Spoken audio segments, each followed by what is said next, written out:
itu yang letak. Gimana caranya? 3 warga Lubuk Linggau tersangka kejahatan hipnotis ditangkap polisi dari Subdit 3 Jatantras Polda Sumsel. Terakhir korban para tersangka merupakan oknum pensiunan polisi, warga Maluku Raya Komplek Ogan Permata Indah Blok D Jakabaring Palembang. Sebelumnya tersangka mengikuti korban ke salah satu bank untuk mengambil uang. Setelah korban keluar dari bank, tersangka dengan menggunakan mobil mendatangi korban untuk menawarkan tumpangan. Lalu korban di dalam mobil tanpa disadari korban, uang 3 juta rupiah dan 1 telepon genggam diambil tersangka. Setelah itu korban diturunkan di tepi jalan kawasan kilometer 14 Palembang.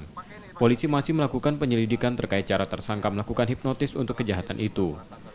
Kan modusnya melihat korban pada saat itu keluar dari Bank BTPN, dia ngambil gaji pensiunnya sebesar 3 juta.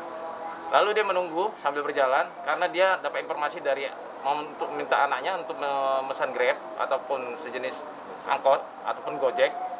Lalu karena dilihatnya mobil ini datang dengan bujuk rayu dari salah satu tersangka, maka dia naik dengan kendaraan tersebut. Di dalam kendaraan itulah mereka ini ada 3 tersangka di dalam mobil itu.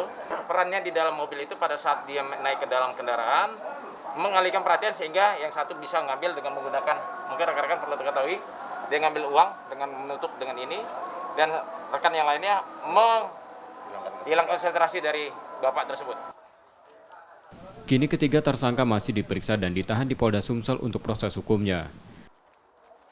Reski Oktora, Muklas Diferensial, Kompas TV, Palembang, Sumatera Selatan.